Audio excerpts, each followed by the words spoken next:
লালমোহনবাবু কিছুদিন থেকেই বলছেন খাই খাই বলে একটা দোকান হয়েছে ময় আমার বাড়ি থেকে হাফ এ মাইল, সেখানে দুর্দান্ত সিঙ্গাড়া করে, একদিন নিয়ে আসবো।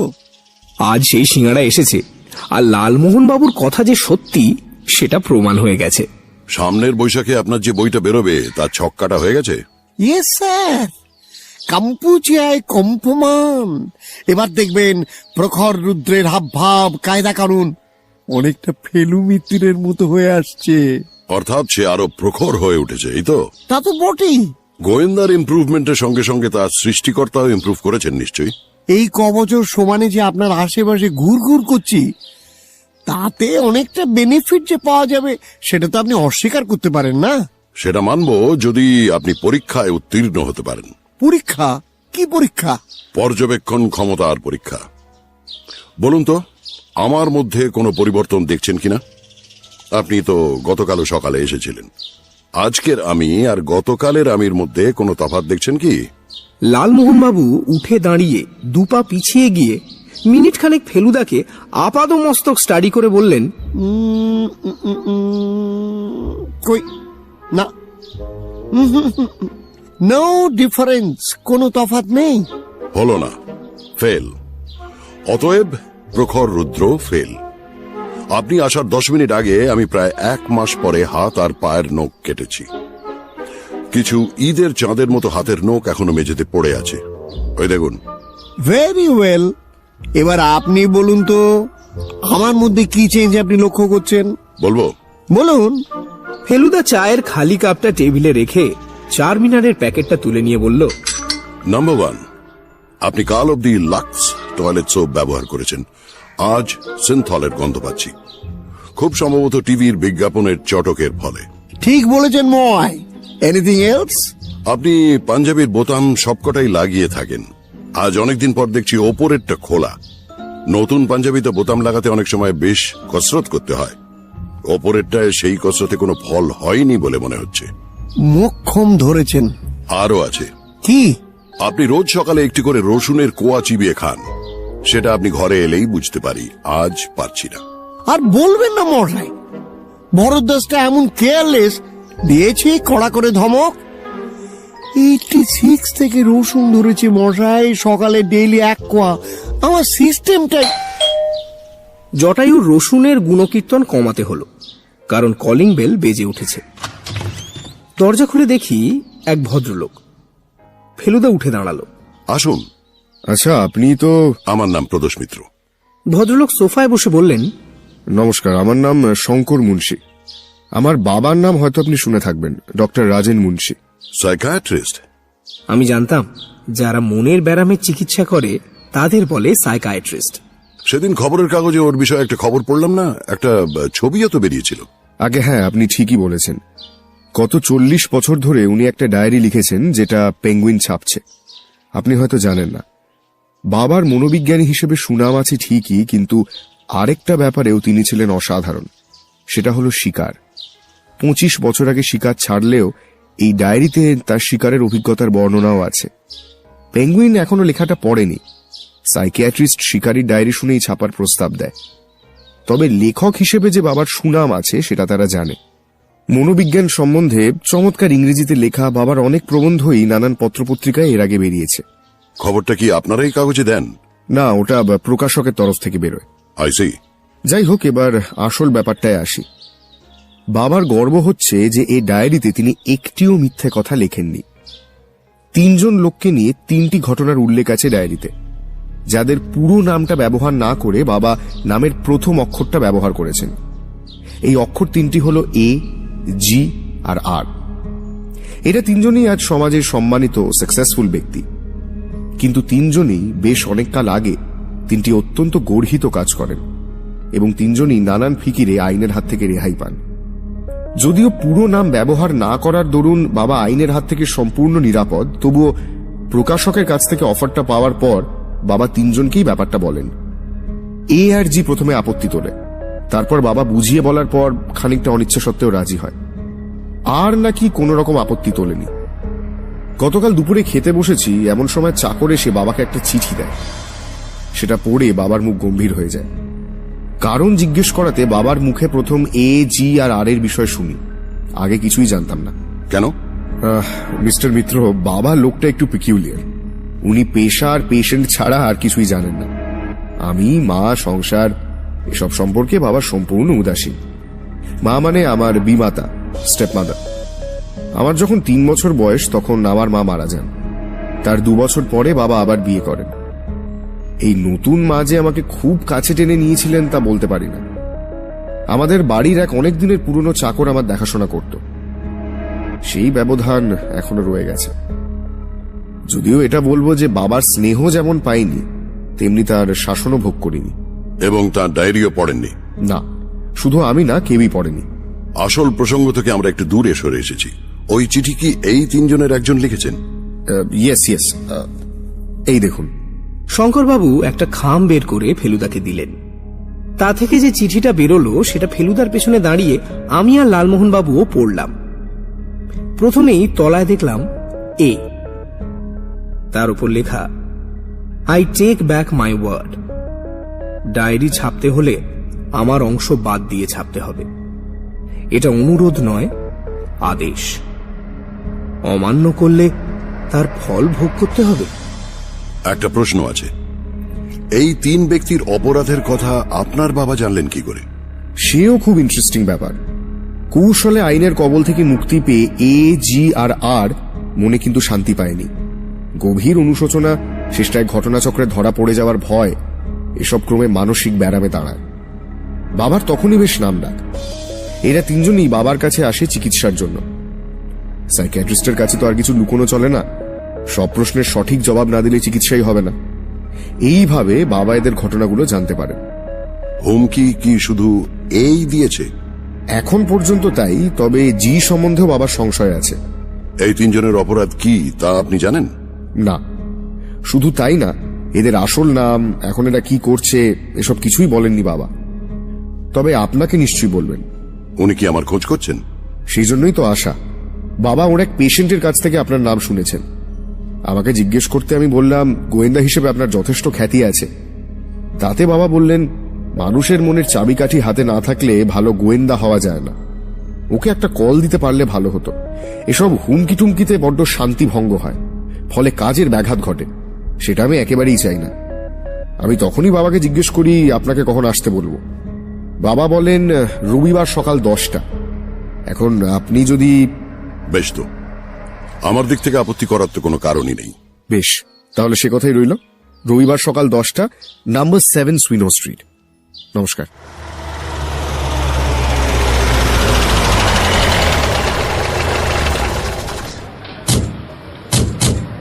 7 নম্বর সুইনো স্ট্রিট ডাক্তারের বাড়ি বলে মনেই হয় না। তার সদর দরজা দিয়ে ঢুকে প্রথমেই চোখে পড়ে একটা দাঁড়ানো রয়্যাল বেঙ্গল টাইগার, আর তার পেছনে দেয়ালের উপর দিকে একটা বাইসনের মাথা। শঙ্করবাবু নিচেই অপেক্ষা করছিলেন। আমরা তার সঙ্গে দোতলায় গিয়ে বৈঠকখানায় বসলাম। এই ঘরেও চতুর্দিকে শিকারের চিহ্ন। মিনিট খানেকের মধ্যেই ডক্টর মুন্সি এসে পড়লেন। মাথার চুল সব সাদা হয়ে গেছে, তবে এখনো যে বেশ শক্ত সমর্থ সেটা দেখলেই বোঝা যায়। ভদ্রলোক ফেলুদার সঙ্গে হ্যান্ডশেক করে বললেন, আপনার তো ব্যায়াম করা শরীর বলে মনে হচ্ছে। Very good. আপনার কাজ প্রধানত মাথার হলেও আপনি যে শরীরের প্রতি দৃষ্টি রেখেছেন সেটা দেখে বেশ ভালো লাগলো। এবার ভদ্রলোক জটায়ু এবং আমার দিকে চাইতে ফেলুদা আমাদের পরিচয় করিয়ে দিল। এরা ট্রাস্টওয়ার্দি কি? সম্পূর্ণ। তপেশ আমার খুড়তুতো ভাই এবং আমার সহকারী, আর মিস্টার গাঙ্গুলি আমার অন্তরঙ্গ বন্ধু। এই জন্য জিজ্ঞেস করছি কারণ আজ সেই 3 ব্যক্তির আসল পরিচয় আমাকে দিতে হবে, না হলে আপনি কাজ করতে পারবেন না।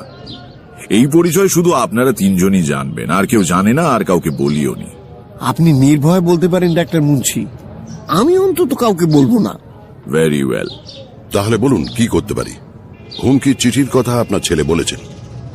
শুধু হুমকি চিঠি নয়, হুমকি টেলিফোনও বটে। এটা কাল রাতের ঘটনা। তখন 11:30। বোঝাই যায় মত্ত অবস্থায় ফোন করছে। Higgins, George Higgins. আপনার ডায়েরি জি? ইয়েস। বলে কি, সেদিন টেলিফোনে আমি অত্যন্ত বোকার মতো কথা বলেছি। যখন তোমার কাছে ট্রিটমেন্টের জন্য যাই তখন আমার যে ব্যবসা ছিল এখনো সেই ব্যবসাই রয়েছে। একচেটিয়া ব্যবসা আমার, সুতরাং জি থেকে অনেকেই আমার আসল পরিচয় অনুমান করতে পারবে। সো কাট মি আউট। এবার দেখুন, মাতালকে তো আর যুক্তি দিয়ে কিছু বোঝানো যায় না, ফলে ফোন রেখে দিতে হলো। এবার বুঝতেই পারছেন আমি রুগী নিয়ে এত ব্যস্ত থাকি যে এদের বাড়ি গিয়ে সামনাসামনি কথা বলে যে কিছু বোঝাবো তার সময় বা সামর্থ্য আমার নেই।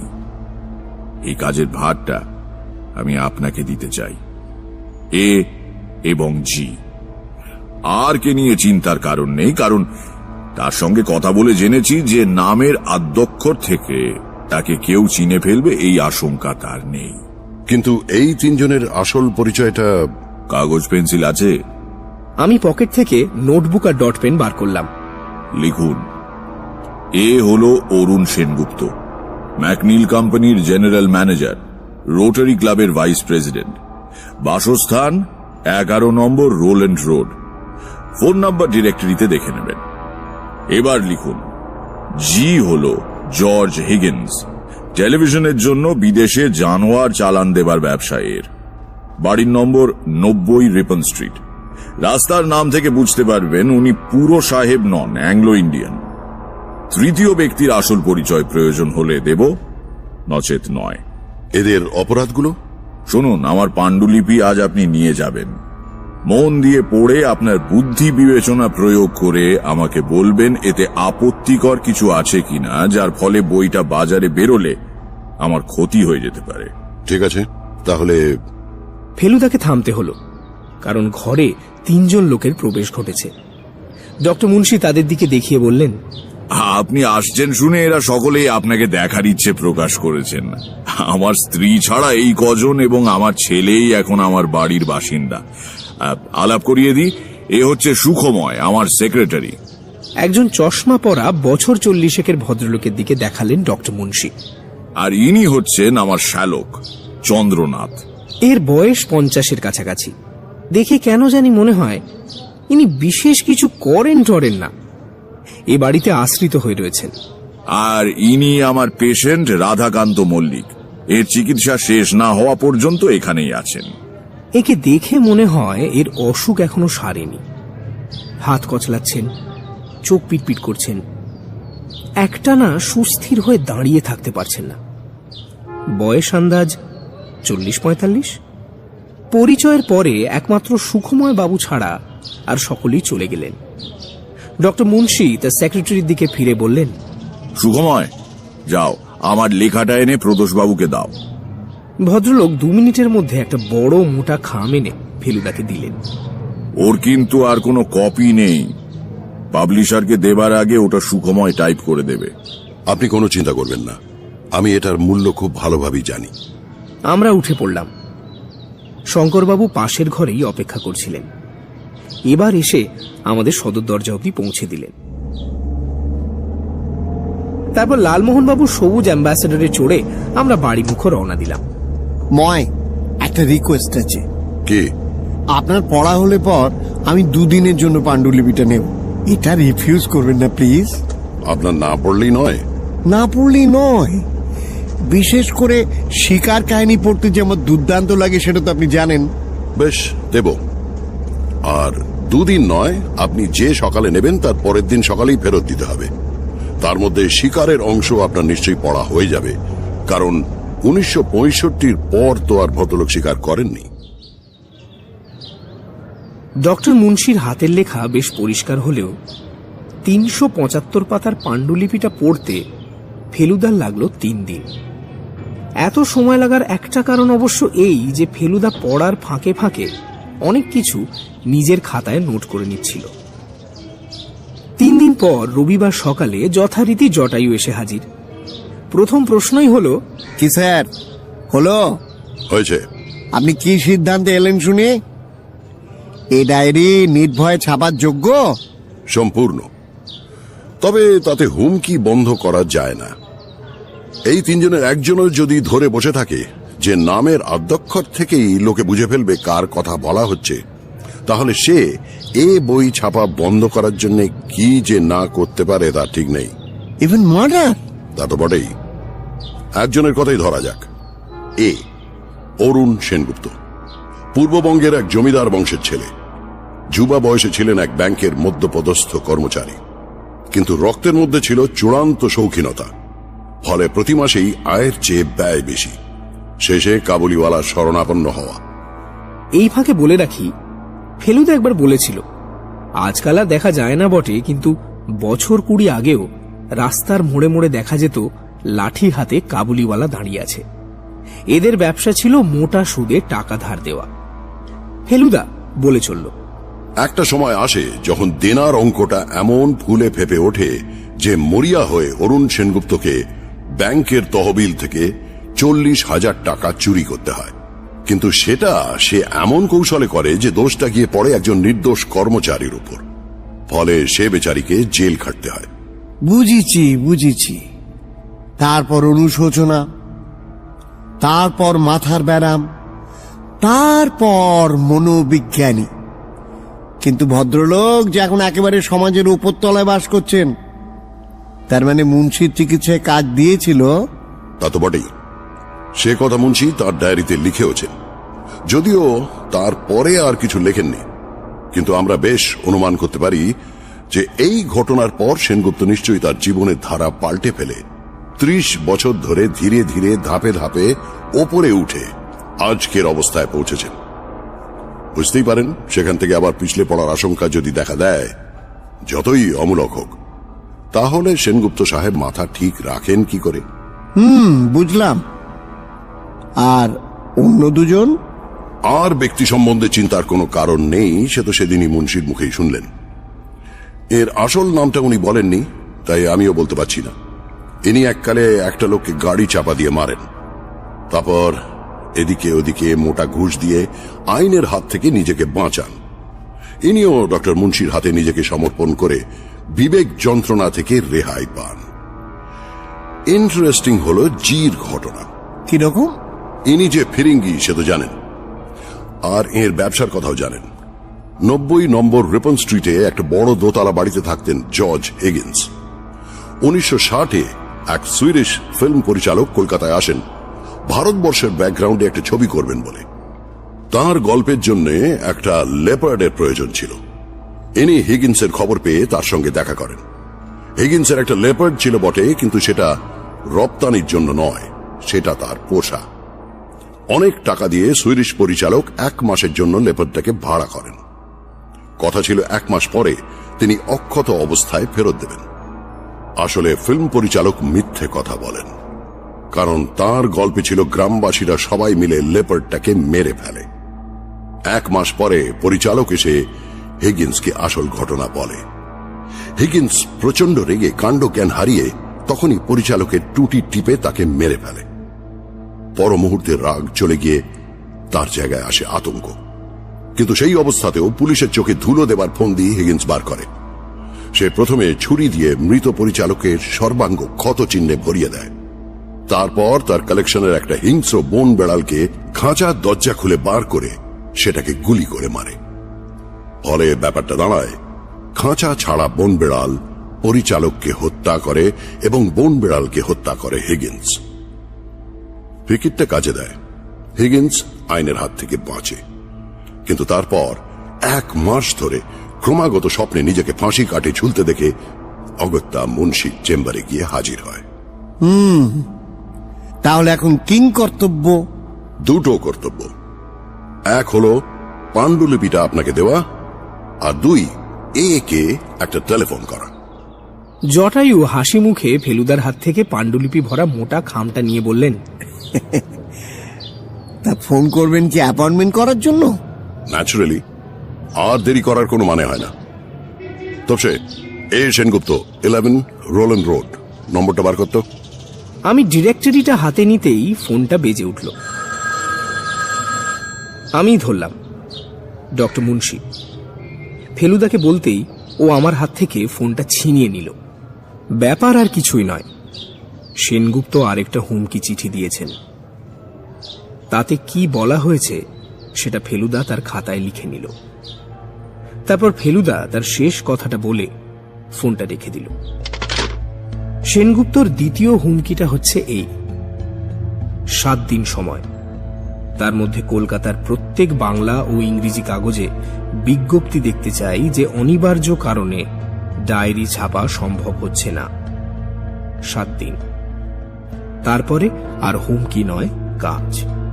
এবং কাজটা আপনার পক্ষে প্রীতিকর হবে না বলাই বাহুল্য।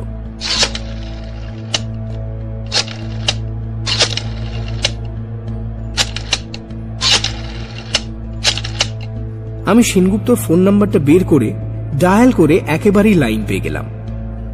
ফেলুদার হাতে ফোনটা চালান দিয়ে আমি আর জটায়ু কেবল ফেলুদার কথাটাই শুনলাম।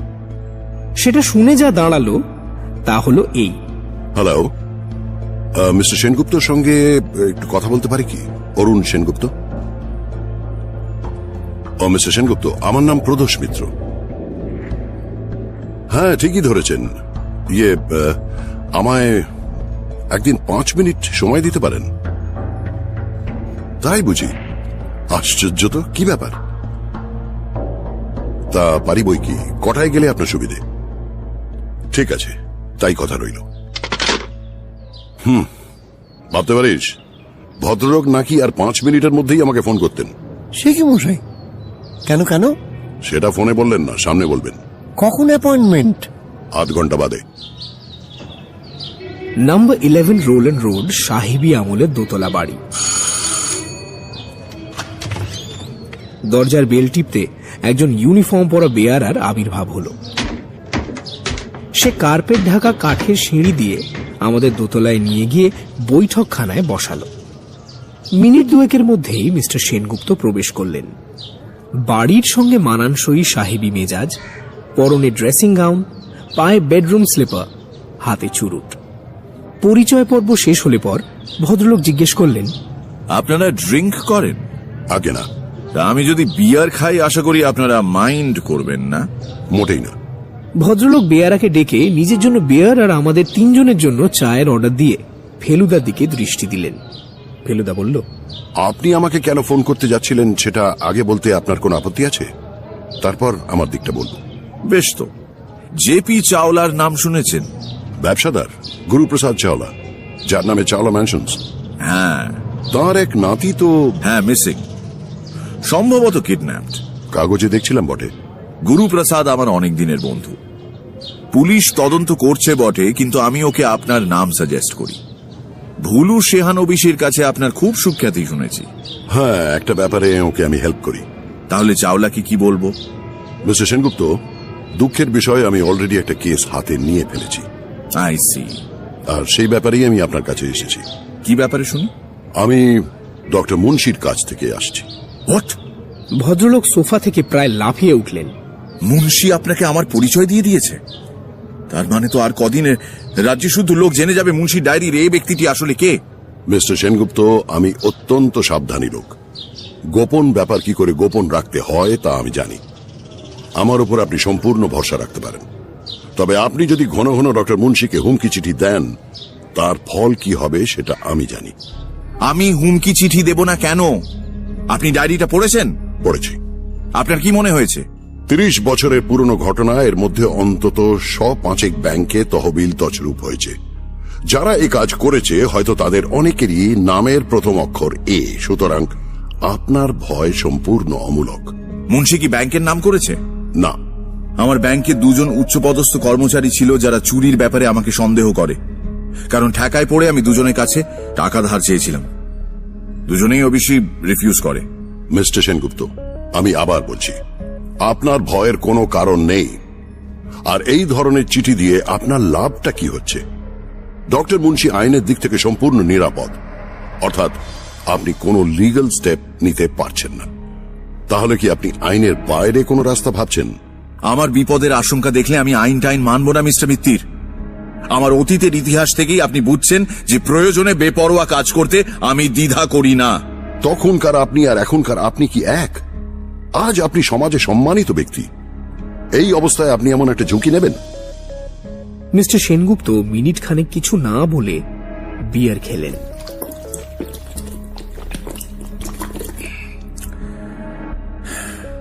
তারপর তার চাউনির সামান্য পরিবর্তন দেখা গেল।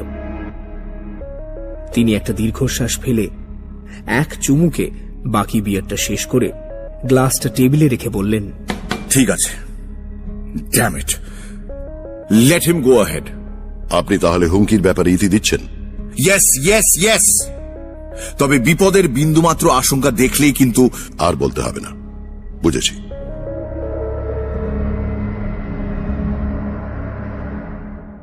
লালমোহনবাবু কথা মতো পরদিন সকালেই পাণ্ডুলিপিটা ফেরত নিয়ে এলেন।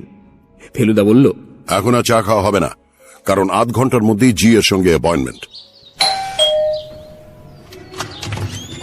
নাম্বার 90 রিপন স্ট্রিটের দরজায় বেল টিপতে যার আবির্ভাব হলো তার মাথায় টাক, কানের পাশে সাদা চুল আর একজোড়া বেশ তাগড়াই গোঁপ, তাও সাদা।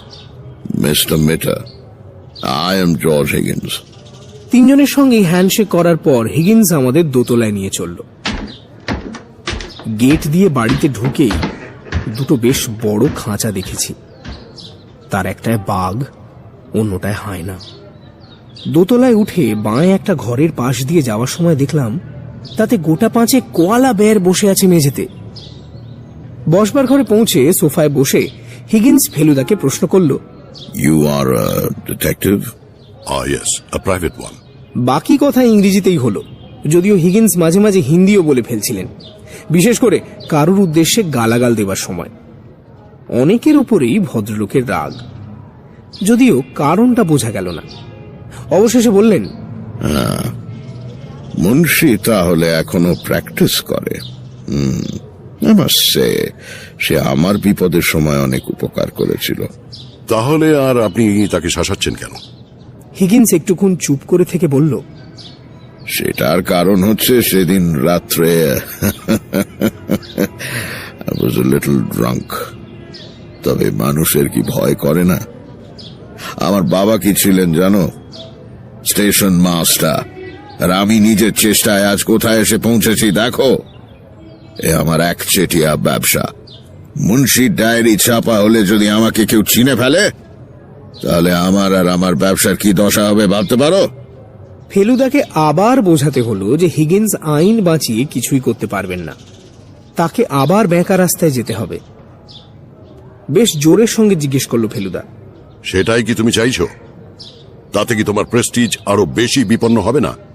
হিগিন্স কিছুক্ষণ চুপ করে বিড়বিড় করে বললেন, একবার কেন, 100 times. If I had a chance, I'd murder him 100 times, that swine. Bahadur, আমার সাধে leopard. He was a baby, he was only 4. তাকে কিনা লোকটা মেরে ফেললো। আবার 10 সেকেন্ডের জন্য কথা বন্ধ। তারপর হঠাৎ সোফার হাতল চাপড়ে গলা তুলে হিগিন্স বললেন, Fine. Fine. You tell Munshi he and his diary can be damned. বলে দাও আমি কিছু পরোয়া করি না। ও যাই করুক, বই বেরোলে লোকে আমায় চিনে ফেললে I don't care. আমার ব্যবসা কেউ চালাতে পারবে না। Now get lost. Thank you mister Higgins, thank you. Arun সেনগুপ্তর খবরটা ফেলুদা আগেই ফোনে ডক্টর মুন্সিকে জানিয়ে দিয়েছিল। হিগিন্সের খবরটা দিতে আমরা মুন্সির বাড়ি গেলাম, কারণ পাণ্ডুলিপিটা ফেরত দেবার একটা ব্যাপার ছিল। ভদ্রলোক ফেলুদাকে একটা বড় ধন্যবাদ দিয়ে বললেন, অনেক ধন্যবাদ প্রদোষ বাবু। তো তাহলে তো আপনার কর্তব্য সারা হয়ে গেল। হ্যাঁ, এবারে আপনার ছুটি। আপনি ঠিক বলছেন, আর সম্বন্ধে কিছু করার নেই তো? নাথিং। আপনি আপনার বিলটা পাঠিয়ে দেবেন, আমি ইমিডিয়েটলি পেমেন্ট করে দেব। Thank you sir. বাড়ি ফেরার পর জটায়ু ফেলুদাকে জিজ্ঞেস করলেন, আচ্ছা মরাই, এটাকে কি মামলা বলা চলে? হ্যাঁ, মিনি মামলা বলতে পারেন, অথবা মামলানু। যা বলেছেন। আশ্চর্য এই যে এমন গর্হিত কাজ করার 25-30 বছর পরেও লোকগুলো শুধু বেঁচে নেই, দিব্যি সুখ স্বাচ্ছন্দ্যে চালিয়ে যাচ্ছে। হক কথা। কালই বাড়িতে বসে ভাবছিলুম 30 বছর আগে যাদের চিনতুম তাদের কারুর সঙ্গে আজও যোগাযোগ আছে কিনা, বা তারা এখন কে কি করছে সেটা জানি কিনা। বিশ্বাস করুন মহাই, আজই আধ ঘন্টা ভেবে শুধু একটা নাম মনে পড়লো, অপরেশ চ্যাটার্জি। যার সঙ্গে একসঙ্গে বসে বায়োস্কোপ দেখেছি, ফুটবল খেলা দেখেছি, সাঙ্গুবেলিতে বসে চা খেয়েছি। এখন কি করে জানেন? Out of touch completely. কবে কিভাবে যে ছাড়াছাড়িটা হলো সেটা অনেক ভেবেও মনে করতে পারলুম না। পরদিন সকালে লালমোহনবাবু এসে ফেলুদার দিকে চেয়ে বললেন, কি মশাই, আপনাকে একটু ডাউন বলে মনে হচ্ছে? বেকারত্ব ভালো লাগছে না বুঝি? নো স্যার, তা নয়। একটা ব্যাপারে কৌতূহল নিবৃত্তি হলো না বলে অস্বস্তি লাগছে। কি কি কি ব্যাপার? আর ব্যক্তিটির আসল পরিচয়। Rotten rubbish, ridiculous. আর জাহান নামে যাক। আপনি মশাই আপনার যা প্রাপ্যতা তো পাচ্ছিনি। ফোনটা বেজে উঠল। আমি ধরলাম। হ্যালো। হ্যাঁ, আমি শঙ্কর বলছিলাম। ও, একটু ধরুন। হ্যাঁ বলুন শঙ্করবাবু। উত্তরটা শোনার সঙ্গে সঙ্গে ফেলুদার কপালে গভীর খাঁজ পড়ল। ৩-৪ বার হ্যাঁ,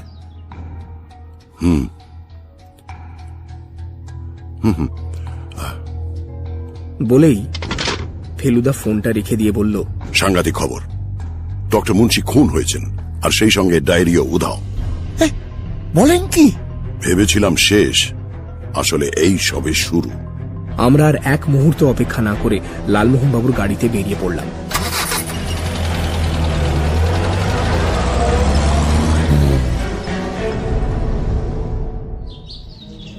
সুইনো স্ট্রিটে পৌঁছে দেখি পুলিশ আগেই হাজির। ইন্সপেক্টর সোম ফেলুদার চেনা। বললেন, মাঝরাত্রিরে খুনটা হয়েছে। মাথার পিছন দিকে ভারী কিছু দিয়ে মেরেছে। কে প্রথম জানলো? ওর বেয়ারা। ভদ্রলোক ওই ভোর 6টা নাগাদ চা খেতেন, সেই সময় বেয়ারা ব্যাপারটা জানতে পারে। ডক্টর মুন্সির ছেলে আবার তখন বাড়ি ছিলেন না। পুলিশে খবর দেন ডক্টর মুন্সির সেক্রেটারি। আপনাদের জেরা হয়ে গেছে? তা হয়েছে, তবে আপনি নিজের মতো করুন না। আপনি যে আমাদের কাজে ব্যাঘাত করবেন না সেটা আমি পূর্ব অভিজ্ঞতা থেকে জানি। আর 4টি তো প্রাণী, ভদ্রলোকের ছেলে, সেক্রেটারি, শ্যালক আর পেশেন্ট।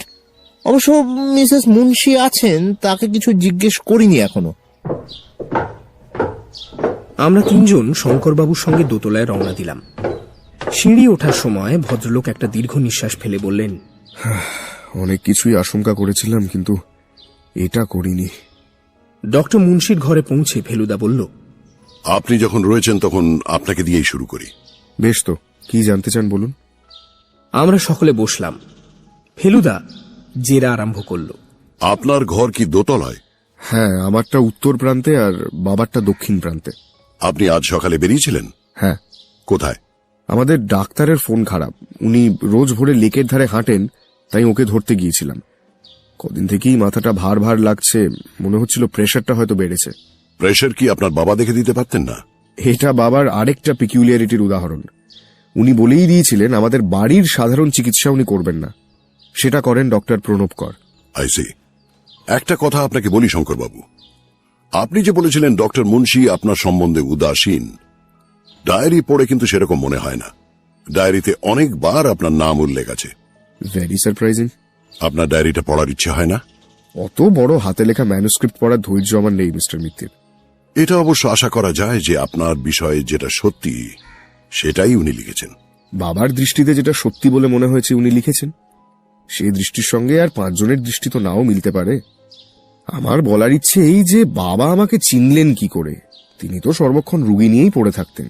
আপনার বাবার মাসিক রোজগার কত ছিল সে সম্বন্ধে আপনার কোনো ধারণা আছে?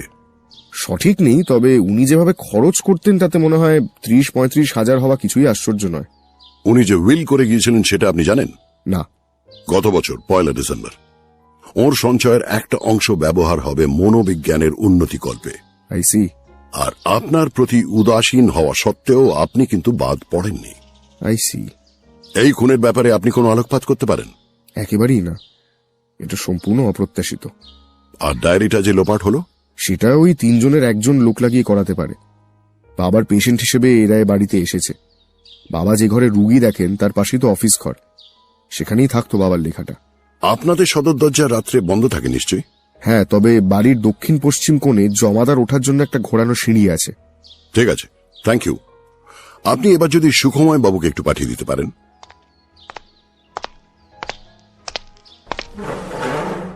মিনিট খানেকের মধ্যেই সেক্রেটারি সুখময় চক্রবর্তী এসে হাজির হলেন। ভদ্রলোক আমাদের থেকে একটু দূরে একটা চেয়ারে বসলেন এবং ফেলুদা তার জেরা আরম্ভ করল।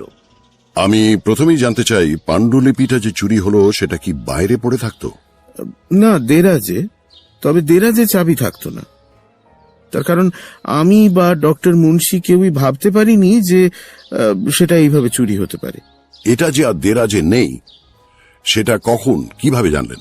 আজ থেকে ওটা টাইপ করা শুরু করব ভেবেছিলাম। আসলে সকালে গিয়ে দেরাজ খুলে দেখি সেটা নেই। আইসি। আপনি কতদিন হলো ডক্টর মুন্সির সেক্রেটারির কাজ করছেন? 10 বছর। কাজটা পেলেন কি করে? ডক্টর মুন্সি কাগজে বিজ্ঞাপন দিয়েছিলেন। কি ধরনের কাজ করতে হতো আপনাকে? ওর অ্যাপয়েন্টমেন্টগুলো নোট করে রাখতাম আর চিঠিগুলোর জবাব টাইপ করতাম। চিঠি কি অনেক আসতো? তা মন্দ না। বিভিন্ন দেশের মনোবিজ্ঞান সংস্থা থেকে নিয়মিত চিঠি আসতো। বাইরের কনফারেন্সে যোগ দিতে উনি 2 বছরে অন্তত একবার বিদেশে যেতেন। আপনি বিয়ে করেননি? না। আত্মীয় স্বজন আর কে আছে? ভাই বোন নেই, বাবা মারা গেছেন। আছেন শুধু আমার বিধবা মা আর এক বিধবা খুড়িমা। এরা একসঙ্গেই থাকেন? হুম। আপনি এদের সঙ্গে থাকেন না? আমি তো এ বাড়িতেই থাকি। ডক্টর মুন্সি আমাকে একটা ঘর দেন একতলায়। প্রথম থেকেই এখানেই আছি। মাঝে মাঝে গিয়ে বাড়ির খবর নিয়ে আসি। বাড়ি কোথায়? বেলতলা রোড, ল্যান্সডাউন মোড়ে। আপনি কি এই খুন সম্পর্কে কোনো আলোকপাত করতে পারেন? একেবারেই না। ডায়েরি বেহাত হতে পারে, হুমকি চিঠি থেকেই বোঝা যায়, কিন্তু খুনটা আমার কাছে একেবারে অর্থহীন বলে মনে হচ্ছে। ডক্টর মুন্সি বস হিসেবে কেমন লোক ছিলেন? খুবই ভালো। আমাকে তিনি অত্যন্ত স্নেহ করতেন। আমার কাজে সন্তুষ্ট ছিলেন এবং ভালো মাইনে দিতেন। আপনি কি জানেন ডক্টর মুন্সির বই বেরোলে তার অবর্তমানে বইয়ের স্বত্বাধিকারী হতেন আপনি? জানি। ডক্টর মুন্সি আমাকে বলেছিলেন। বই ছেপে বেরোলে তার কাটতি কেমন হবে বলে আপনার মনে হয়? প্রকাশকের ধারণা খুব ভালোই হবে। তার মানে মোটা রয়্যালটি, তাই নয় কি? আপনি কি ইঙ্গিত করছেন এই রয়্যালটির লোভে আমি ডক্টর মুন্সিকে খুন করেছি? এখানে যে একটা জোরালো মোটিভের ইঙ্গিত পাওয়া যাচ্ছে সেটা কি আপনি অস্বীকার করবেন? আমার যেখানে টাকার অভাব নেই সেখানে শুধু রয়্যালটির লোভে আমি খুন করব? এটা কি খুব বিশ্বাসযোগ্য? এর সঠিক উত্তর দিতে যতটা চিন্তার প্রয়োজন তার সময় এখনো পাইনি। যাই হোক, এখন আপনার ছুটি। কাউকে পাঠিয়ে দেবো কি? আমি ডক্টর মুন্সির শালার সঙ্গে একটু কথা বলতে চাই। সুখময় বাবু চলে যাবার পর জটায়ু বললেন, আপনার কি মনে হচ্ছে বলুন তো, এই ডায়েরি লোপাট আর খুনটা সেপারেট ইস্যু না পরস্পরের সঙ্গে জড়িত? আগে গাছে কাঁঠাল দেখি, তারপরে তো গোঁফে তেল দেব। বোঝো। শালাবাবু প্রায় সঙ্গে সঙ্গেই এসে হাজির হলেন। কপালের ঘাম মুছতে দেখে মনে হলো ভদ্রলোক যেন একটু নার্ভাস বোধ করছেন। আপনার নাম তো চন্দ্রনাথ, পদবী কি? বোস, চন্দ্রনাথ বোস। আপনি এখানে রয়েছেন 15 বছর, তাই তো? হ্যাঁ, কিন্তু আপনি কি করে? আমি ডক্টর মুন্সির ডায়েরিটা পড়েছি। আপনার বিষয়ে অনেক কিছু জানি, তবু আপনার মুখ থেকে কনফার্মেশনের জন্য কতগুলো প্রশ্ন করছি। করুন। ডক্টর মুন্সি আপনাকে এ বাড়িতে থাকতে বলেন? না, আমার বোন ডক্টর মুন্সিকে অনুরোধ করেছিলেন আর কি। উনি এক কথায় রাজি হয়ে যান? না। তাহলে? আমার বোন পিড়াপিড়ি করলে ওই রাজি হন আর কি। আপনি তো কোনো চাকরি টাকরি করেন না? না। হাত খরচা পান মাসে মাসে? হ্যাঁ, পাই আর কি। কত? 500। তাতে চলে যায়? চন্দ্রনাথ বাবু উত্তর না দিয়ে মাথা হেঁট করলেন। বুঝলাম হাত খরচাটা যথেষ্ট নয়। আপনি তো ইন্টারমিডিয়েট অব্দি পড়েছেন। ছাত্র হিসেবে কেমন ছিলেন? সাধারণ। নাকি তার চেয়েও নিচে? চন্দ্রনাথ বাবু চুপ। প্রথমবার আইএতে ফেল করেননি, সেই কারণেই তো আপনার কোনো চাকরি জোটেনি, তাই নয় কি? দৃষ্টি নত করে মাথা নেড়ে চন্দ্রনাথ বাবু বললেন, হ্যাঁ। এই বাড়ির কোনো কাজ আপনি করেন কি? হ্যাঁ, করি। কি? বাজার করি, ওষুধপত্র আনি। বুঝেছি। আপনার শোবার ঘর দোতলায়? হ্যাঁ। কোনখানে? ডক্টর মুন্সির ঘর থেকে কত দূরে? পাশে। একেবারে পাশে, লাগালাগি? ইয়েস। রাত্রে ঘুমন কখন? 10টা 10:30 আর ওঠেন? 6টা। এই খুন সম্বন্ধে আপনার কিছু বলার আছে? No sir, no, nothing. ঠিক আছে, আপনি এবার অনুগ্রহ করে রাধাকান্ত মল্লিককে একটু পাঠিয়ে দিন। রাধাকান্ত মল্লিক এসে সোফায় বসেই একসঙ্গে হাত আর মাথা নেড়ে বললেন, আমি খুন সম্বন্ধে কিছু জানি না, কিছু না। আমি কি বলেছি আপনি জানেন? না বলেননি, কিন্তু বলবেন। এই আপনাদের মতো ডিটেকটিভদের আমি হাড়ে চিনি। দেখুন মশাই, এসব জেরা আমার একদম ভাল লাগে না। যা বলার আমি বলে যাচ্ছি, আপনি শুনুন। আমি যে ব্যারাম নিয়ে এখানে আসি তার নাম আমি জানতাম না। মুন্সি বলেন ওই পারসিকিউশন ম্যানিয়া। তার লক্ষণ হলো চারপাশের সব লোককে হঠাৎ শত্রু বলে মনে হওয়া। বাবা, দাদা, পড়শি, অফিসের কলিগ, কেউ বাদ নেই, কেউ না। সবাই যেন ওত পেতে বসে আছে, সুযোগ পেলে একেবারে ঝাঁপিয়ে পড়বে। আগে মনে হয় এটা ছিল না। ঠিক কখন যে শুরু হলো তাও বলতে পারি না। শুধু এটা বলতে পারি যে ওই শেষ দিকে এমন হয়েছিল যে রাত্রিরে ঘুমোতে পারতাম না, পাছে ঘুমলে কেউ এসে বুকে ছুরি মারে। ডক্টর মুন্সির ওষুধে কাজ দেয়? দিচ্ছিল, তবে সময় লাগছিল। কথা ছিল আর 2 সপ্তাহ পরে ছুটি পাবো, কিন্তু তার আগেই ছুটি হয়ে গেল। আপনি কি এখন বাড়ি ফিরে যাবেন? হ্যাঁ, পুলিশ যেতে দিলেই যাব। আপনার চাকরি তো একটা আছে নিশ্চয়ই? Popular insurance. ঠিক আছে, আপনি এবার আসতে পারেন। রাধাকান্ত চলে যাবার পর ফেলুদা একবার খুনের জায়গা আর লাশটা দেখে এলো। যে জিনিসটা দিয়ে বাড়ি মেরে খুন করা হয়েছে সেটা এখনো খুঁজে পাওয়া যায়নি। ইতিমধ্যে পুলিশের ডাক্তার এসে দেখে বলে গেছে যে খুনটা হয়েছে ভোর 4টে থেকে 5টার মধ্যে। পাণ্ডুলিপিটাও এখনো পাওয়া যায়নি। ইন্সপেক্টর সোম বলেছেন সেটা বেরোলেই ফেলুদাকে জানিয়ে দেবেন। মিসেস মুন্সির সঙ্গে কি এখন কথা বলা যাবে? তা যাবে। উনি দেখলাম মোটামুটি বেশ শক্তই আছেন।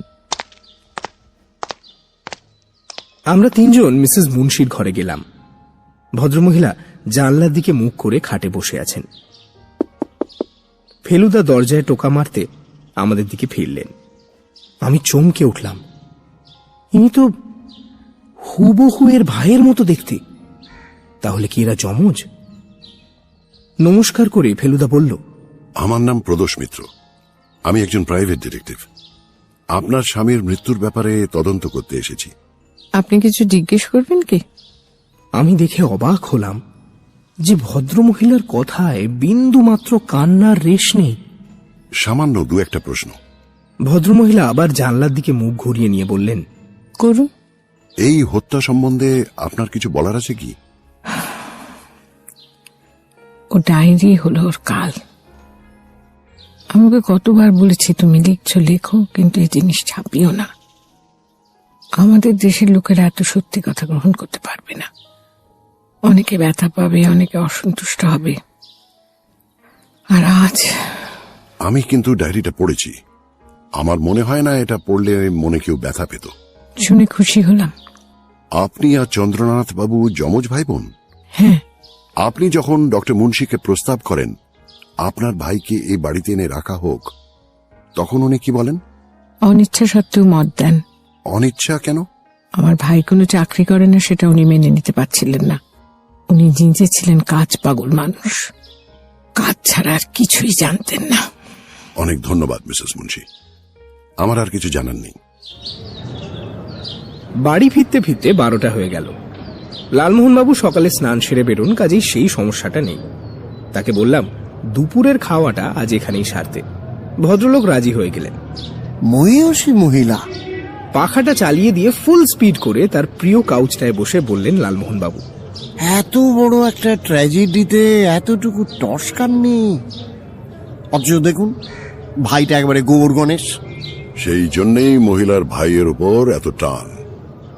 এ বড় জটিল মনোভাব লালমোহন বাবু। স্নেহ, অনুকম্পা এসব তো আছেই, তার মধ্যে কোথায় যেন একটা মাতৃত্বের রেশ রয়েছে। ভদ্রমহিলা নিজের কোনো ছেলে পেলে নেই এবং ডক্টর মুন্সির প্রথম পক্ষের স্ত্রীর ছেলের প্রতিও টান নেই। এসব কথা ভুলবেন না। তার উপরে যমজ। তা তো বটেই। আপনার কি মনে হয় ভদ্র মহিলার সঙ্গে ডাক্তার মুন্সির ভালো বনিবনা ছিল না? সেটা মুন্সি পরিবারের সঙ্গে অন্তরঙ্গ না থাকলে বলা মুশকিল। গোয়েন্দাকে যা বোঝার বুঝতে হয় দুটি ইন্দ্রিয়ের সাহায্যে, কান আর চোখ। এক্ষেত্রে কান কি বলছে? মনে একটা খটকা যাচ্ছে। সেটা কি? সেটা আপনারা কেন বোঝেননি তা জানি না। এবারে আমি একটা কথা না বলে পারলাম না। আচ্ছা, তুমি বলতে চাও ওর কথা শুনে মনে হলো উনি ডায়েরিটা পড়েছেন? সাবাস তোপসে, সাবাস। কেন হয়? ডায়েরিতে কি ধরনের জিনিস আছে সেটা তো মুন্সি মুখেও বলতে পারেন। একই হলো লালমোহন বাবু, একই হলো। মুন্সির কথায় মনে হয়েছিল ওই 3 ব্যক্তির ঘটনা ছাড়া ডায়েরিতে কি আছে তা কেউ জানে না। এখন মনে হচ্ছে কথাটা হয়তো ঠিক না। তবে এটা তো বোঝা যাচ্ছে ডাক্তার মুন্সি স্ত্রীর প্রতি মোটেই বিরূপ ভাব পোষণ করতেন না। মশাই, ডায়েরির প্রথম পাতা খুললেই তো সেটা প্রমাণ হয়ে যায়। যে স্ত্রীর সঙ্গে বনিমনা নেই তাকে কেউ বই উৎসর্গ করে? আপনি তো দেখছি ফর্মে আছেন। Very good. আর একটা ব্যাপারে আমি ওই কানকে কাজে লাগিয়েছি মশাই, আপনি নিশ্চয়ই অ্যাপ্রিসিয়েট করবেন। ডাক্তার মুন্সি নিজের ছেলের প্রতি যে মনোভাব দেখিয়েছেন তাতে তাকে শুষ্কং কাষ্ঠং বলে মনে হয় আশ্চর্য নয়, কিন্তু সেইখানে দেখুন তার সেক্রেটারির প্রতি তার কত দরদ। Good good. ফেলুদা অন্যমনস্ক ভাবে কথাটা বলে সোফা ছেড়ে উঠে পায়চারি আরম্ভ করে দিল। কি ভাবছেন মশাই? প্রায় 1 মিনিট চুপ করে থেকে প্রশ্ন করলেন জটায়ু। ভাবছি যে 3 উজ্জ্ব নামের মধ্যে একজনই রয়ে গেল যার আসল পরিচয়টা পাওয়া গেল না। ফলে মামলাটার মধ্যে একটা ফাঁক রয়ে গেল যেটা আর পূরণ হবে না। আপনার কি মনে হয় ডাক্তার মুন্সি কোনো তথ্য? আমাদের এই নতুন নীল টেলিফোনটার আওয়াজ আগেরটার চেয়ে অনেক বেশি জোর। ফেলুদা রিসিভারটা তুলে নিল। হ্যালো। হ্যালো মিস্টার মিত্তির, হ্যাঁ, আমি আর কথা বলছি। আর? মুন্সির ডায়েরির আর। ও, তা হঠাৎ আমাকে ফোন কেন? মুন্সির সঙ্গে আমার সম্পর্কের কথা আপনি জানলেন কি করে? আপনি আজ সকালে মুন্সির বাড়ি যাননি? তা তো যাবই। মুন্সি আজ ভোর রাত্রে খুন হয়েছেন, সেই কারণেই যেতে হয়েছিল। আপনার চেহারা অনেকের কাছেই পরিচিত, সেটা আপনি জানেন বোধহয়। মুন্সির বাড়ির সামনে ভিড় এবং পুলিশ থেকে প্রতিবেশীদের অনেকেই বারান্দায় এসে দাঁড়িয়েছিল। তাদেরই একজন আপনাকে চিনে ফেলে। আমার এক পেশেন্ট। আমিও ডাক্তার, সেটা জানেন কি? এই পেশেন্টের বাড়ি গেছিলাম ঘন্টাখানেক আগে। তারই কাছে শুনি মুন্সির মৃত্যু ও আপনার উপস্থিতির খবর। দুয়ে 4 করে বুঝি মুন্সি আপনাকে এমপ্লয় করেছিল। আপনার আসল নামটা জানতে পারি কি? না, পারেন না। ওটা উচ্চই থাকবে। আমি জানতে চাই মুন্সি আপনাকে আমার সম্বন্ধে কি বলে। উনি বলেন আপনাকে উনি যথেষ্ট চেনেন এবং আপনাকে নিয়ে চিন্তা করার কোনো কারণ নেই। ডায়েরিটা বেরোচ্ছে এবং তাতে আপনার অতীতের ঘটনা থাকছে জেনেও নাকি আপনি কোনো আপত্তি করেননি। ননসেন্স, সম্পূর্ণ মিথ্যা। ও আমাকে জানাবে কি করে? আমি তো 15 দিন বাইরে থেকে কলকাতায় ফিরেছি সবে পরশু রাত্রে। বাড়িতে এসে পুরনো স্টেটসম্যান ঘাটতে ঘাটতে মুন্সির ডায়েরি পেঙ্গুইন ছাপছে খবরটা দেখি। খবরটা পড়ে আমার অস্বস্তি লাগে। মুন্সি সাইকিয়াট্রিস্ট হওয়াতে অনেক মনোবিকারগ্রস্ত ব্যক্তির হাড়ির খবর সে জানে। আমার তো বটেই। সেসব কথা কি সে ডায়েরিতে লিখেছে? আমি ফোন করি মুন্সিকে। সে স্বীকার করে যে আমার ঘটনা তার ডায়েরিতে স্থান পেয়েছে, তবে আমার নাকি চিন্তার কোনো কারণ নেই। আমার নামে শুধু প্রথম অক্ষরটা ব্যবহার করা হয়েছে। কিন্তু তাতে আমি আশ্বস্ত হব কেন? আমি 24 বছর আগেও ডাক্তার ছিলাম, এখনো আছি। তখনকার অনেক পেশেন্ট এখনো আমার পেশেন্ট। ডায়েরি থেকে তারা আমায় চিনে ফেলবে না, তার কি গ্যারান্টি? আমি কিন্তু ডায়েরিটা পড়েছি। আমার মনে হয় আপনার চিন্তার কোনো কারণ নেই। বেশ, আপনি যখন পড়েছেন তখন আমিও পড়ব। সে কথাটা আমি মুন্সিকে বলি। আমি বলি যে তোমার কথা আমি বিশ্বাস করি না। আমি নিজে তোমার লেখা পড়ে বিচার করব সেটা ছাপলে আমার কোনো ক্ষতি হবে কি না। তুমি আমাকে লেখাটা দাও। যদি না দাও তাহলে তোমার অতীতের ঘটনা আমি ফাঁস করে দেব মুন্সি। এ আবার কি বলছেন আপনি? মিস্টার মিত্তির, আমি আর মুন্সি একই বছর লন্ডনে যাই ডাক্তারি পড়তে। আমার বিষয় যদিও মনোবিজ্ঞান ছিল না, কিন্তু আমাদের দুজনের যথেষ্ট পরিচয় ছিল। আমি মুন্সির যে চেহারা দেখেছি সে চেহারা কলকাতার কেউ দেখেনি। সে সেখানে উচ্ছন্নে যেতে চলেছিল। আমি তাকে সামলাই।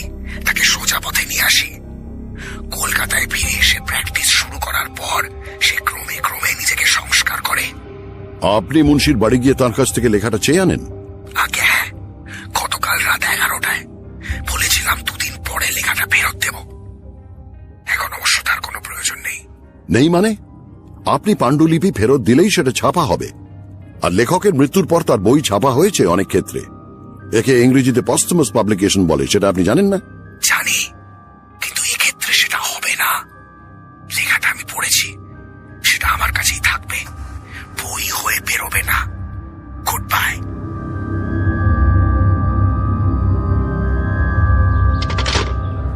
ফেলুদা রিসিভারটা নামিয়ে রেখে দিল।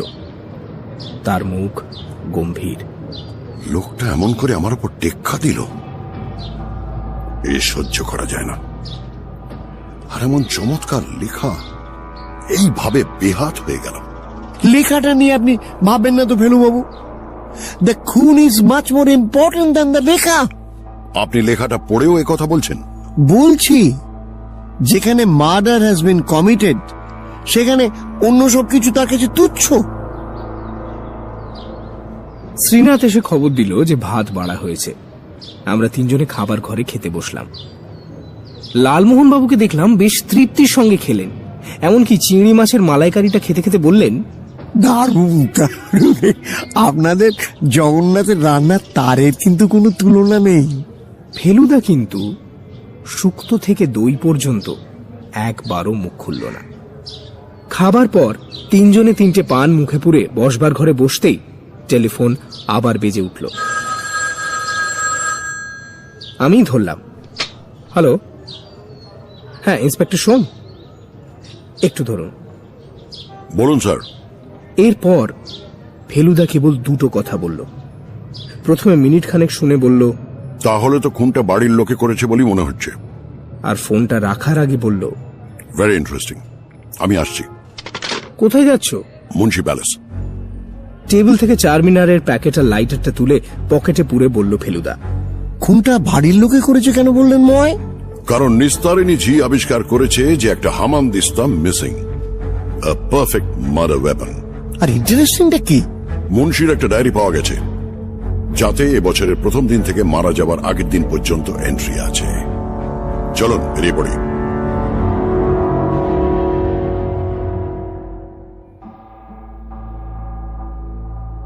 পেঙ্গুইন যে ডায়েরিটা ছাপছিল সেটা 1989 ডিসেম্বরে শেষ হয়েছে। পুলিশ যেটা পাণ্ডুলিপি খুঁজতে খুঁজতে মুন্সি শোবার ঘরে পেয়েছে সেটাতে দৈনিক এন্ট্রি আছে 1 জানুয়ারি 1990 থেকে মুন্সি মারা যাবার আগের রাত, অর্থাৎ 13 সেপ্টেম্বর পর্যন্ত। ডায়েরিটা সম্ভবত খাটের পাশে টেবিলে রাখা ছিল, সেখান থেকে মাটিতে পড়ে যায়। পুলিশ সেটাকে মাটিতেই পায়। ডায়েরিটা সোমের কাছ থেকে নিয়ে প্রথম পাতা খুলেই ফেলুদার চোখ কিসে যেন আটকে গেল। কিছুক্ষণ ভ্রুকুটি করে পাতাটির দিকে চেয়ে থেকে আবার যেন সংবিত ফিরে পেয়ে পাশে দাঁড়ানো শঙ্করবাবুকে জিজ্ঞেস করল, আপনি জানতেন যে আপনার বাবা ডায়েরি রাখার অভ্যেসটা শেষ দিন পর্যন্ত চালিয়ে গেছেন? একেবারেই না। তবে শুনে যে অবাক হচ্ছি তা নয়, কারণ 40 বছর একটানা লিখে হঠাৎ বন্ধ করার তো কোনো কারণ নেই। সুখময়বাবু জানতেন এই ডায়েরির কথা? সেটা ওকেই জিজ্ঞেস করুন না হয়। আমরা সকলে বসবার ঘরে জমায়েত হয়েছিলাম। মিনিট খানেকের মধ্যেই সুখময় চক্রবর্তী এলেন। ফেলুদা প্রশ্ন করতে সুখময় বাবু বললেন, ডক্টর মুন্সি ডায়েরি লিখবেন এতে আশ্চর্যের কিছু নেই, কিন্তু উনি কাজটা করতেন দিনের শেষে শুতে যাওয়ার আগে। ডায়েরিও সবার ঘরেই থাকতো নিশ্চয়ই। কাজে এই লাল বইটা আমি কিন্তু কোনোদিনই দেখিনি। বসুন। সুখময় বাবু দাঁড়িয়েই কথা বলছিলেন। ফেলুদা বলাতে যেন একটু অবাক হয়ে বসে পড়লেন। আমি বুঝলাম ফেলুদা আরো কিছু জিজ্ঞেস করতে চায়। সুখময় বাবু, আপনি নিশ্চয়ই চান যে ডক্টর মুন্সির আততায়ীর উপযুক্ত শাস্তি হোক, তাই নয় কি? আমার দায়িত্ব হল সেই আততায়ীকে খুঁজে বার করা। একটা কারণে এখন আমরা বুঝতে পারছি যে আততায়ী এই বাড়িতেই রয়েছেন। সেদিন আমি এই বাড়িতে যারা থাকেন তাদের প্রত্যেককে জেরা করেছি। তার ফলে আমি এখনো কোনো সিদ্ধান্তে আসতে পারিনি। হয়তো আমার তরফ থেকেই যথেষ্ট প্রশ্ন করা হয়নি, এবং যাদের প্রশ্ন করেছি তারা আমার সব প্রশ্নের জবাব দেননি। একটা প্রশ্ন আমি করিনি, আজ করতে চাই। বলুন। একটা ব্যাপারে আমাদের মনে খটকা জেগেছে। কি ব্যাপার? শঙ্করবাবুর মতে ডক্টর মুন্সি তাঁর লেখা এবং পেশেন্ট ছাড়া আর সবকিছু সম্বন্ধে উদাসীন ছিলেন। কিন্তু আপনি তো তাঁর পেশেন্ট নন, তাহলে আপনার প্রতি তিনি এতটা স্নেহ বর্ষণ করবেন কেন? ডায়েরিতে পড়েছি 5 বছর আগে আপনার অ্যাপেন্ডিসাইটিস অপারেশন হয়, তার সমস্ত খরচ মুন্সি বহন করেন। অপারেশনের পর আপনি 10 দিনের জন্য পুরী যান, সে খরচও তিনি বহন করেন। কেন? এর কোনো কারণ আপনি দেখাতে পারেন? এই পক্ষপাতিত্ব কিসের জন্য? জানি না। উত্তরটা আসতে যৎসামান্য দেরি হলো সেটা নিশ্চয়ই ফেলুদা লক্ষ্য করেছে, এবং সেটা তার পরের কথা থেকেই বুঝতে পারলাম। আমি আবার বলছি সুকুমার বাবু, আপনি সত্যি কথা বললে বা গোপন না করলে আমাদের কাজ অনেকটা সহজ হয়ে যায়। এবারে উত্তরে দেরি হলো না। আমি সত্যি বলছি।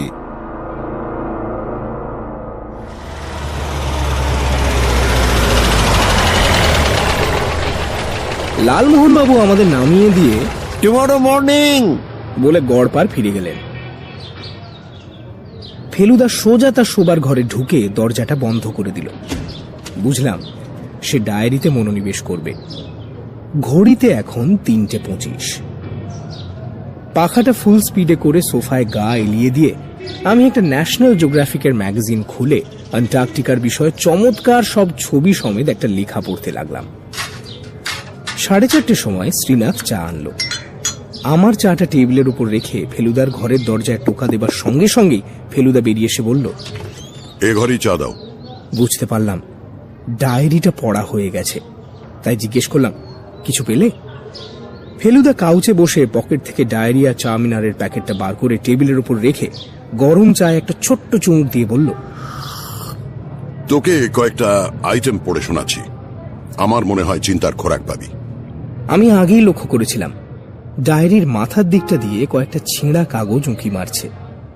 ফেলুদা কোনো রকম তাড়াহুড়ো না করে একটা চারমিনার ধরিয়ে প্রথম টুকরো মার্কে ডায়েরিটা খুলল। শোন, এটা 3 সপ্তাহ আগের এন্ট্রি, আমি ইংরেজি থেকে বাংলা করছি। আজ একটা নতুন পেশেন্ট, রাধাকান্ত মল্লিক।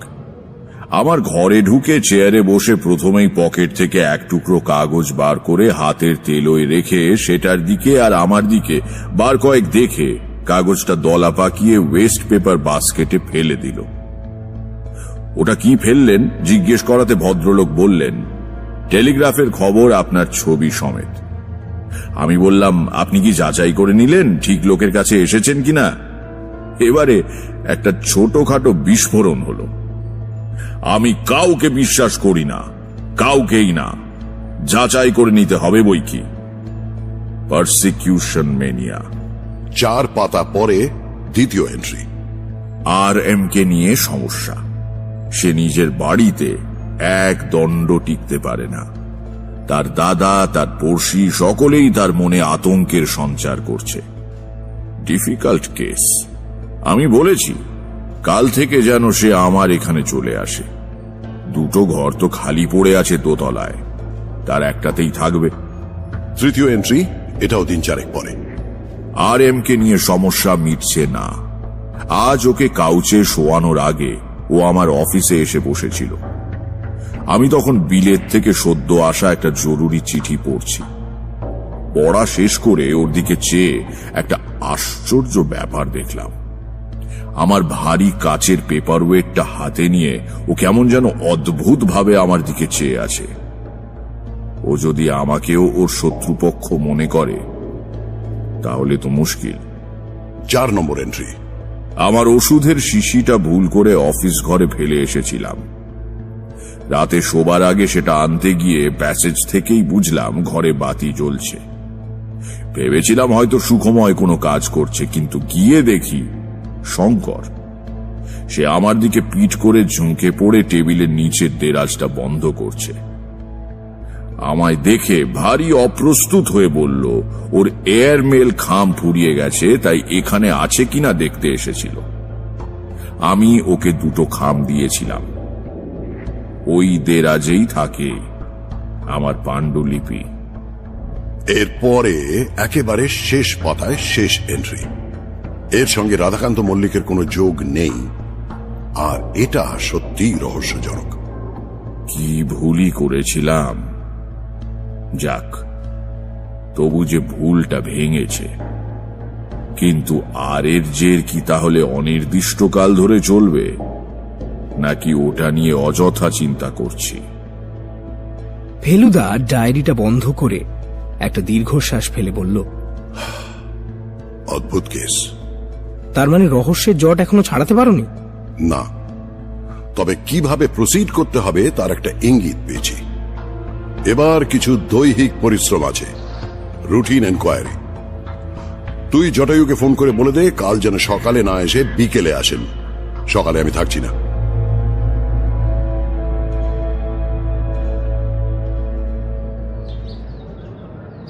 ফেলুদা পরদিন সকাল 8টায় বেরিয়ে 2:30টায় ফিরল।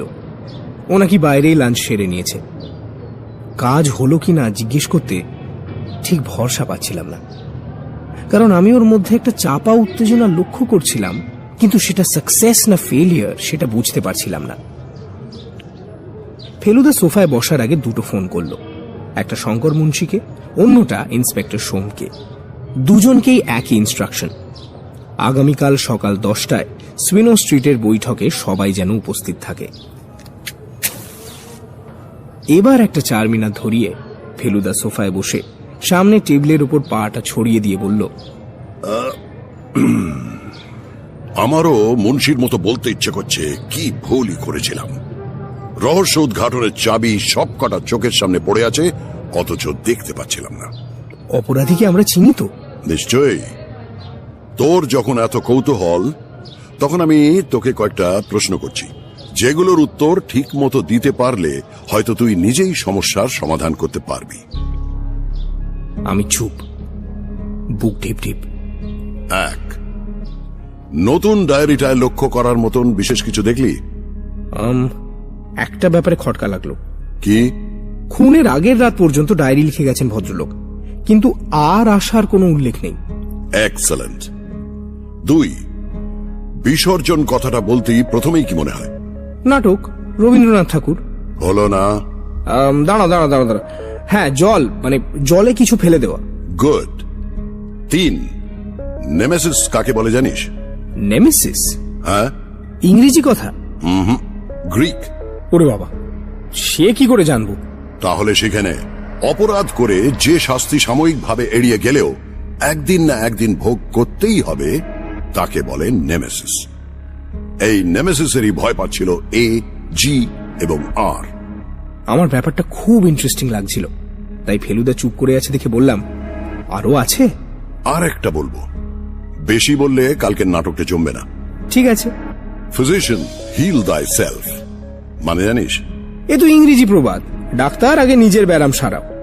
আরেকটা শেষ কথা বলে দিচ্ছি তোকে, সাজা কথাটার অনেকগুলো মানে পাবি অভিধানে, তার মধ্যে দুটো মানে নিয়ে আমাদের কারবার। বুঝেছি। চা দেবার মিনিট 10 আগে জটায়ু এসে হাজির। কাউচে বসেই প্রথম প্রশ্ন হলো, আমরা কোন স্টেজে আছি মশাই? উত্তরে ফেলুদা মিনার্ভা হ্যাঁ বলে লালমোহন বাবুকে অসম্ভব ভ্রুকুটি করতে দেখে বলল, পেনাল্টিমেট। পেনাল্টি কি কি কি বললেন? আপনার ইংরেজিটার রপ্ত হলো না কিছুতেই। পেনাল্টিমেট মানে লাস্ট বাট ওয়ান। লাস্ট স্টেজে পৌঁছচ্ছি কবে? কাল সকাল 10টায় মুন্সি প্যালেসে সর্বসমক্ষে জবনিকা উত্তোলন। আর পতন? ধরুন তার আধ ঘন্টা বাদে। 4 জনের উপর তো সন্দেহ। হ্যাঁ, ইনি মিনি মাইনি মো। ওহ, কথায় কথায় আপনার এই প্রবল মজা মশাই অসহ্য। এইটা অন্তত বলুন যে শঙ্কর, সুখময়, রাধাকান্ত আর স্পিকটি নট, এখানেই দাঁড়ি। আপনি দিন দাঁড়ি। আমার বলা শেষ হয়নি। নাটকের ক্লাইম্যাক্স আমার হাতে, আপনার হাতে নয়, এটা আমি ওয়ার্নিং দিয়ে দিলুম। আপনি যে ভয় পাইয়ে দিচ্ছেন। ভয়ের কিছু নেই, আপনার সিংহাসন কেউ টলাতে পারবে না। আর তারিফের সিংহভাগ আপনিই পাবেন, তাতে সন্দেহ নেই। কিন্তু সিংহাসনের পাশে একটা ছোট্ট স্পেশাল আসন, আর তারিফের পাশে একটা মিনি তারিফ। এই দুটো তো আমার জন্য বরাদ্দ থাকবে।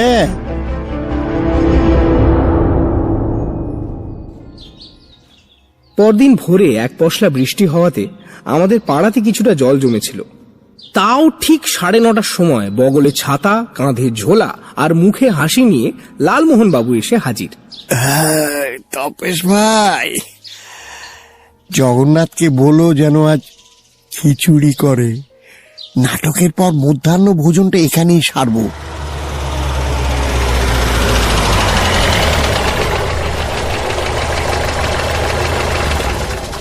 চা খেয়ে 10টা বাজার 5 মিনিট আগেই আমরা স্মিনো স্ট্রিটে পৌঁছে গেলাম। আমাদের আগেই পুলিশ হাজির। ইন্সপেক্টর সোম ফেলুদাকে গুড মর্নিং করে বললেন, মর্নিং মিস্টার মিত্র, আমি আপনার মেথড বিলক্ষণ জানি, তাই সকলকেই বৈঠকখানায় জমায়েত হতে বলে দিয়েছি। বেয়ারা বসার ব্যবস্থা করে দিয়েছে। আর হ্যাঁ, ভালো কথা, মিসেস মুন্সিরও থাকার দরকার কিনা সেটা জানার ছিল। উনি না থাকাটাই বাঞ্ছনীয়। সবাই যে যার জায়গা নিয়ে বসতে বসতে একতলায় বড় ঘড়িতে ঢং ঢং করে 10টা বাজল। ফেলুদা উঠে দাঁড়িয়ে একবার চারদিকে দেখে নিয়ে ঘড়ির শেষ আওয়াজের রেশটা মিলিয়ে যেতেই কথা আরম্ভ করে দিল। আমি প্রথমেই শঙ্কর বাবুকে একটা প্রশ্ন করতে চাই। শঙ্করবাবু ঘরের উল্টো দিকে বসেছিলেন। তার দৃষ্টি ফেলুদার দিকে ঘুরল। আমি সেদিন যখন বললাম যে ডক্টর মুন্সি তার ডায়েরিতে অনেকবার আপনার উল্লেখ করেছেন, তা শুনে আপনি বিস্মিত হন, এবং আমি যখন বললাম যে তিনি আপনার সম্বন্ধে নিশ্চয়ই সত্যি কথাই বলেছেন, তখন আপনি বেশ বিরক্ত হয়ে বললেন, বাবা আমাকে চিনলেন কি করে, কিভাবে? তিনি তো তার রুগী নিয়েই পড়ে থাকতেন। আপনি কেন ধরে নিলেন যে বাবা আপনার সম্বন্ধে অপ্রিয় কথাই বলেছেন? আমি তো কিছুই বলিনি। কারণ বাবা সামনাসামনি আমার কখনো প্রশংসা করেননি। নিন্দে করেছেন কি? আগে না, তাও করেননি। তাহলে আপনি বা আপনার সম্বন্ধে ডক্টর মুন্সির প্রকৃত মনোভাব কি করে জানলেন? কি মুশকিল, ছেলে তার বাবার মন জানবে না কেন? সে তো অনুমান করতে পারে। বেশ, এবার আরেকটা কথায় আসি। আমি গতকাল দুপুরে একবার আপনাদের এখানে এসেছিলাম। এ বাড়িতে বৃত্তস্থানীয় যারা আছে তাদের ডেকে ডেকে আমি কয়েকটা প্রশ্ন করি। একটা প্রশ্ন আপনাকে নিয়ে, সেটার উত্তর দেয় আপনাদের মালি গিরিধারী। প্রশ্নটা ছিল, আপনার বাবার খুনের দিন সে আপনাকে ভোরে বেরোতে দেখেছিল কিনা। মালি বলে হ্যাঁ দেখেছিল। তখন আমি জিজ্ঞেস করি, আপনি খালি হাতে বেরোন কিনা? উত্তরে মালি বলে না, আপনার হাতে একটা কালো চামড়ার ব্যাগ ছিল। বর্ণনায় বুঝি সেটা ব্রিফকেস বা পোর্টফোলিও জাতীয় ব্যাগ। এই ব্যাগে কি ছিল সেটা বলবেন কি? শঙ্করবাবু চুপ। তার নিঃশ্বাস জোরে জোরে পড়তে শুরু করেছে। আমি বলবো কি ছিল? শঙ্করবাবু নিরুত্তর। ফেলুদা বলে চলল, ব্যাগে ছিল আপনার বাবার ডায়েরির পাণ্ডুলিপি। ডাক্তারের সঙ্গে দেখা করে বা করার আগে আপনি সেটা লেকের জলে বিসর্জন দেন। তবে তার কারণ, আপনি ডায়েরিটা পড়ে দেখেছেন যে আপনার বাবা আপনার সম্বন্ধে একটিও প্রশংসা সূচক কথা বলেননি। তিনি ইয়েস ইয়েস ইয়েস, এই বই ছাপা হলে আমার রোজগারের রাস্তা চিরকালের জন্য বন্ধ হয়ে যেত। অলস, উদ্যমহীন, ইরেসপন্সিবল, অস্থিরমতি, কি না বলেননি উনি আমাকে ডায়েরিতে। রাইট। তাহলে এটাও স্বীকার করুন যে সেদিন গলার স্বর পাল্টিয়ে আর এর ভূমিকা নিয়ে আপনি আমাকে ফোনটা করে আপনার বাবার সম্বন্ধে ঝুড়ি ঝুড়ি মিথ্যে কথা বলেছিলেন, সন্দেহ যাতে আপনার উপর না পড়ে। শঙ্করবাবু দাঁড়িয়ে উঠেছিলেন। এবার ধপ করে বসে পড়লেন। আর এর কথাই যখন উঠল তখন ব্যাপারটা আরেকটু তলিয়ে দেখা যাক।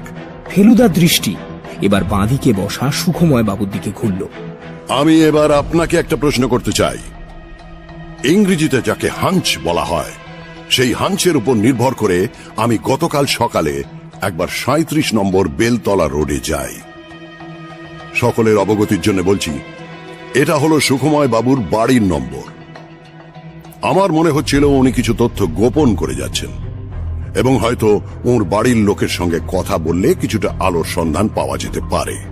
ফেলুদার দৃষ্টি ঘুরে গিয়েছিল, এখন আবার ফিরে এলো সুখময় বাবুর দিকে।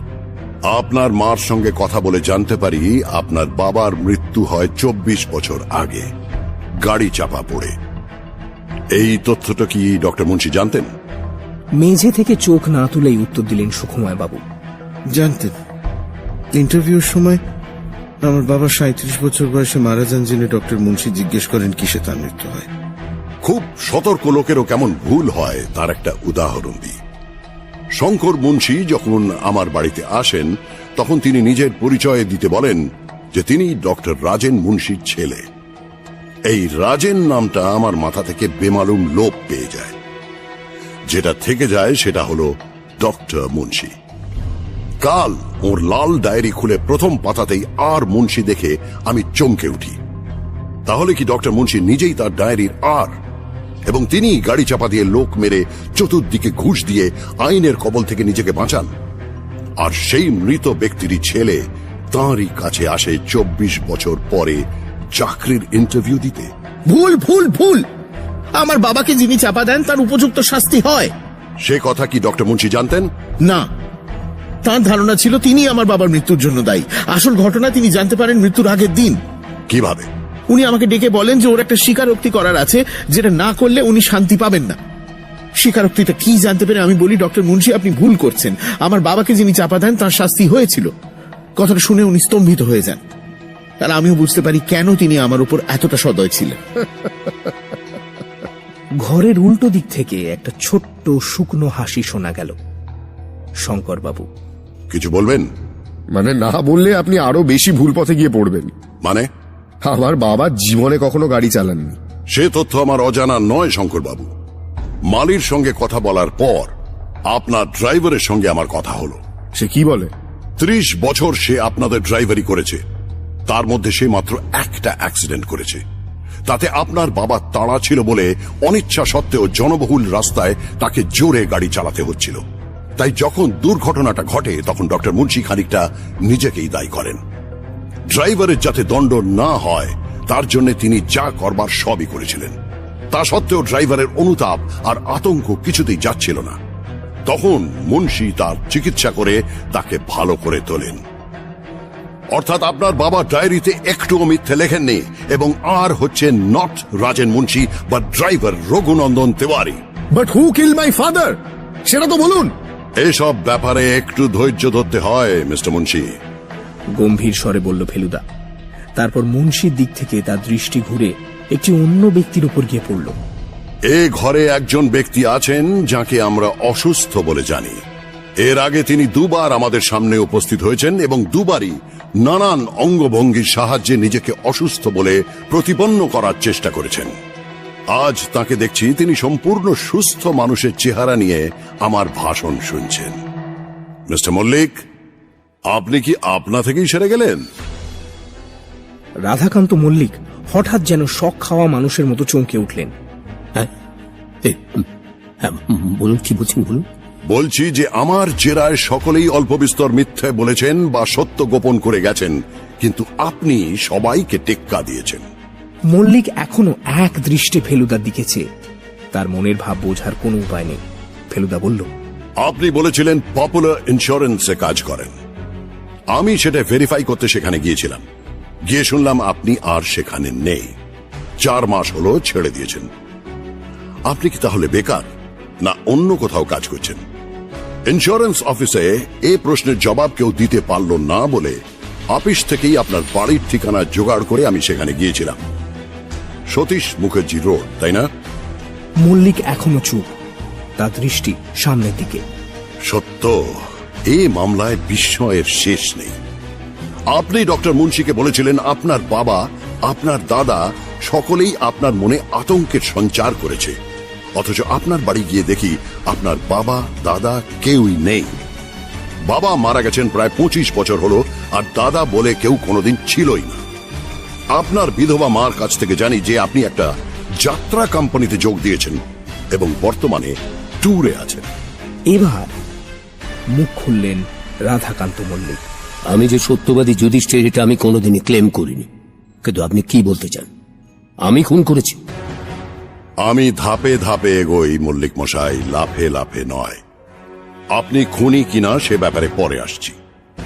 প্রথমে দেখছি আপনি প্রবঞ্চক। মনোবিকারের অভিনয় করে আপনি মুন্সির কাছে এসেছিলেন চিকিৎসার জন্য। আপনি কেন এসেছিলাম সেটা জানেন? এটা আপনার মার কাছ থেকে জানি যে আপনার বাবা গাড়ি চাপা পড়ে মারা যান।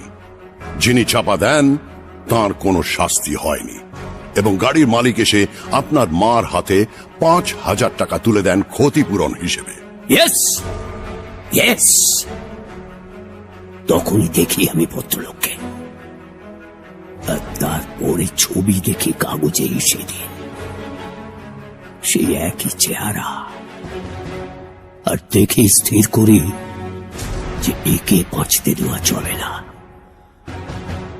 কল্পনা করতে পারে একটা 12 বছরের ছেলে বাবার পিছনে পিছনে ট্রাম থেকে নামছে, চোখের সামনে বাবা মোটরের তলা তলিয়ে গেল। কি ভয়ঙ্কর দৃশ্য! আজও মনে পড়লে শরীর শিউরে ওঠে। মাসের পর মাস ধরে মাকে জিজ্ঞেস করেছে, যে লোকটা বাবাকে চাপা দিল তার শাস্তি হবে না মা? বলো না মা, যে লোকটা বাবাকে চাপা দিল তার শাস্তি হবে না? বড় লোকদের শাস্তি হয় না বাবুরে, বড় লোকেরা পার পেয়ে যায়। মায়ের কথাটা আজও কানে বাজে জানে।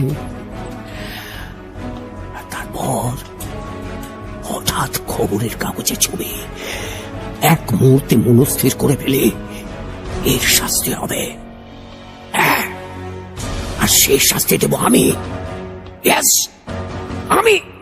তারপরেই মনোবিকারের অভিনয় করার সিদ্ধান্ত। কিন্তু খুন করা যে এত কঠিন কি জানতো? বুঝতে পারছিলাম এই জিনিস চট করে হবার নয়, সময় লাগবে আমার মনকে শক্ত করতে। হলো, শেষকালে মন শক্ত হলো, অস্ত্র জোগাড় হলো। মুন্সিরি আপিস ঘরের একটা পেপার নাইফ। বাবার দেহ থেকে যে রক্ত বেরোতে দেখেছি, তার হত্যাকারীর দেহ থেকেও রক্তপাত না হলে উপযুক্ত শাস্তি হবে না। আর তারপর কি মল্লিক মশাই? অদ্ভুত ব্যাপার, অদ্ভুত ব্যাপার। ছোরা হাতে নিয়ে ঘরে ঢুকেছি। পশ্চিমের জানলা দিয়ে চাঁদের আলো এসে মুন্সির ওপর পড়েছে। মুখ হাত খোলা চোখে নিষ্প্রাণ চাউনি, নিঃশ্বাস প্রশ্বাসের শব্দ নেই। আমি খুন করব কি? সে লোক তো অলরেডি ডেড, ডেড, ডেড। তৃতীয় ডেড কথাটা বলার সঙ্গে সঙ্গে ঘরে একটা ধূপ করে শব্দ হলো। সেই শব্দের কারণ হচ্ছে ডক্টর মুন্সির শালা চন্দ্রনাথ বাবু। তিনি জ্ঞান হারিয়ে চেয়ার থেকে উল্টে মেঝেতে পড়েছেন। সোম তার দিকে দৌড়ে গেলেন, আর সেই সঙ্গে ফেলুদা বলে উঠল, দেখে নিন মিস্টার মুন্সি, আপনার মামা আপনার মার যমজ ভাই, হি কিলড ইয়োর ফাদার। মানে মোটিভটা কি? আপনি বলতে পারেন না শঙ্কর বাবু? আপনি তো ডায়েরিটা পড়েছেন। মানুষকে চেনা এত সহজ নয় শঙ্কর বাবু। জানোয়ারের সঙ্গে মানুষের আসল তফাৎ, জানোয়ার ভান করতে জানে না, অভিনয় জানে না, মনের ভাব লুকোতে জানে না। ডক্টর মুন্সি আপনার মা সম্বন্ধে মোটেই উদাসীন ছিলেন না। থাকলে ডায়েরিটা তাঁকে কখনোই পড়তে দিতেন না, কখনোই সেই ডায়েরি তাঁকে উৎসর্গ করতেন না। ব্যাপারটা আসলে উল্টো। ঔদাসীন্য যদি কারোর তরফ থেকে হয়ে থাকে, তিনি হলেন আপনার বিমাতা, যিনি তাঁর সমস্ত স্নেহ, ভালোবাসা, চিন্তা, ভাবনা ঢেলে দিয়েছিলেন তাঁর অকর্মণ্য ভাইয়ের উপর। এবার খুনের মোটিভটা কি, সেটা কি একবার সমবেত সকলকে বলবেন? প্রায় যান্ত্রিক মানুষের মতো কথা বেরোলো শঙ্করবাবুর মুখ থেকে।